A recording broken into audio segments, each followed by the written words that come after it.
मैं धन की देवी लक्ष्मी उसी के घर आती हूँ जो मेरा सम्मान करता है, जो लक्ष्मी को लालच की दृष्टि से नहीं बल्कि प्रसाद की दृष्टि से देखता है। और मैं लक्ष्मी उसके घर आना ज्यादा बेहतर पसंद करती हूँ, जो मेरे साथ साथ सरस्वती, दुर्गा, इन रूपों का भी भरपूर सम्मान करता है।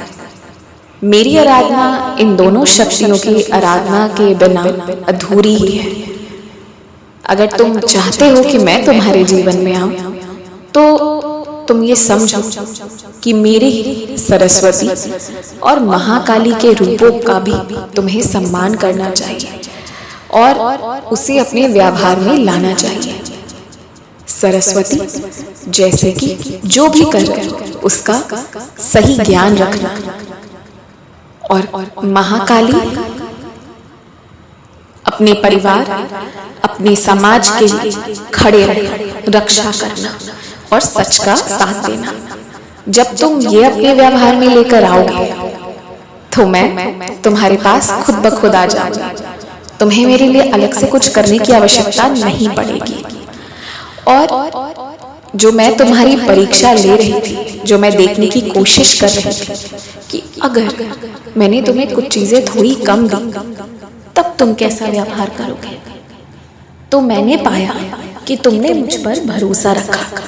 मैंने पाया कि तुमने थोड़ी सी घबराहट के साथ पुनः से मेरी विनती करनी शुरू कर दी और इसलिए तुम मेरी परीक्षा में उत्तीर्ण हुए। अब तुम्हें चिंता करने की आवश्यकता नहीं है। मैं बस ये कहना चाहती हूँ कि जब तुम मेरे सामने बैठकर विनती कर रहे होते हो या जब तुम जाप कर रहे होते हो तो मुझे बहुत अच्छा लगता है।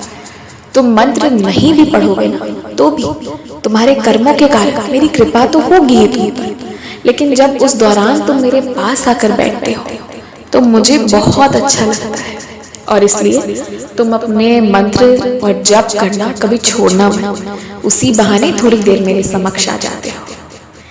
ये भी ध्यान रखो कि मंत्र पढ़ते वक्त, पूजा करते वक्त एकदम से तुम्हारा मन हल्का सा हो जाता है, जो तुम्हें और किसी बात का कोई एहसास नहीं रहता। बस मन हल्का सा हो जाता है और तुम बस कुछ वक्त के लिए एहसास करते हो कि तुम्हारे शरीर में कोई वजन ही नहीं है, तुम्हारा शरीर तुम्हारे काबू में ही नहीं है। यह एहसास इसलिए होता है क्योंकि मैं तुम्हें उस क्षण स्पर्श कर रही होती हूँ। अब तुम मुस्कुराओ, खुश रहो और चिंता मुक्त रहो। मैं तो तुम्हारे जीवन में आ चुकी हूँ, तुम्हें परेशान होने की आवश्यकता नहीं है।